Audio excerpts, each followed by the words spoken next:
আসসালামু আলাইকুম প্রিয় শিক্ষার্থীরা, জাগরিকে আজকে আমি আলোচনা করব ষষ্ঠ শ্রেণীর বাংলা বইয়ের 34 নম্বর পৃষ্ঠারে নমুনা 7 নিয়ে। শিক্ষার্থীরা, নমুনা 7 একটি অনুচ্ছেদ দেওয়া আছে। এই অনুচ্ছেদের আলোকে নিচে বেশ কিছু কাজ দেওয়া আছে, এই কাজগুলো আমাদের করতে হবে। তো শিক্ষার্থীরা, আমরা নমুনা 7 এর অনুচ্ছেদটি পড়ে নেই। পলাশের নানা ও নানি একই দিনে মারা যান। নানার কঠিন অসুখ হয়েছিল এবং ওই অসুখে তিনি কয়েক বছর ভুগেছিলেন। নানা মারা যাওয়ার কয়েক ঘন্টা পর পলাশের নানির হার্ট অ্যাটাক হয়। তাকে হাসপাতালে নেওয়া হয়েছিল, কিন্তু বাঁচানো যায়নি। তারপর থেকে বেশ কয়েকদিন পলাশের মন খুব খারাপ ছিল। তাই তখন থেকে সে কারোর সাথে কথা বলতো না। পলাশ এক সময়ে বুঝতে পারে মানুষের বার্ধক্য আর মৃত্যুকে ঠেকানো যায় না, তবু প্রতিটি মৃত্যু মানুষকে কষ্ট দেয়। পলাশদের বাড়িতে যখন নানা বা নানি বেড়াতে আসতেন, তখন পলাশের খুব ভালো লাগতো, কারণ তারা পলাশকে খুব আদর করতেন। তাছাড়া তারা পলাশের সঙ্গে অনেক মজার মজার গল্পও করতেন। শিক্ষার্থীরা, এটি হচ্ছে নমুনার 7 অনুচ্ছেদ। এই অনুচ্ছেদের আলোকে দেখো কি কি কাজ দেওয়া আছে। উপরের অনুচ্ছেদ থেকে এমন শব্দ খুঁজে বের করো যেগুলো শব্দ বা বাক্যকে যুক্ত করেছে। বের করা শব্দগুলো নিচের খালি জায়গায় লেখো। আমরা যে অনুচ্ছেদটি পড়লাম, এই অনুচ্ছেদে এমন কিছু শব্দ আছে যেগুলো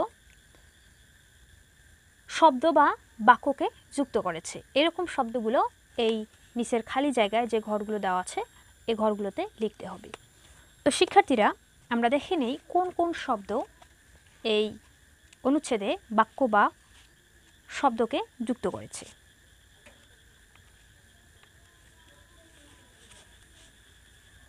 এখানে দেখো, পলাশের নানা ও নানি একই দিনে মারা যান। এখানে ও শব্দটি নানা এবং নানিকে যুক্ত করেছে। এরপর আমরা আরও দেখি। এই যে এখানে দেওয়া আছে কিন্তু। এই কিন্তু কি করেছে? তাকে হাসপাতালে নেওয়া হয়েছিল, এটা একটি বাক্য।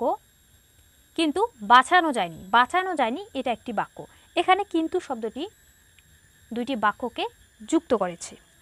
এরকম শব্দগুলো আমি এখন এই ঘরে লিখব। প্রথমে লিখব ও, এরপরে লিখব কিন্তু, আর এ ঘরে লিখব তাছাড়া, এবং, তাই, তবু, তাই। এ অনুচ্ছেদে বাক্য বা শব্দকে যুক্ত করেছে এমন শব্দ। এরপর দেওয়া আছে লেখা শেষ হলে তোমার বন্ধুদের সাথে মিলিয়ে নাও।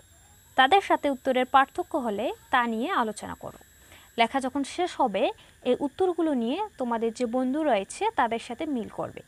যদি মিল করার সময় বা মিল করার পর উত্তরের মাঝে কোনো পার্থক্য পাও তোমার বন্ধুর উত্তরের সাথে তোমার, তাহলে সেই পার্থক্যটুকু নিয়ে তোমরা আলোচনা করবে। তো শিক্ষার্থীরা, এখানে যে শব্দগুলো আমরা লিখলাম, যেগুলো বাক্য বা শব্দকে যুক্ত করেছে, এই শব্দগুলোকে কি বলে তা আমরা পরবর্তী ক্লাসে জানতে পারব। পরবর্তী ক্লাসে যোজক দিয়ে একটি অংশ দেওয়া আছে। এই অংশে আমরা যোজক সম্পর্কে জানব এবং যোজক নিয়ে যে কাজগুলো দেওয়া আছে এগুলো আলোচনা করব। তো শিক্ষার্থীরা, সেই ক্লাসটি দেখার আমন্ত্রণ জানিয়ে আজ এখানেই শেষ করছি। ধন্যবাদ সবাইকে।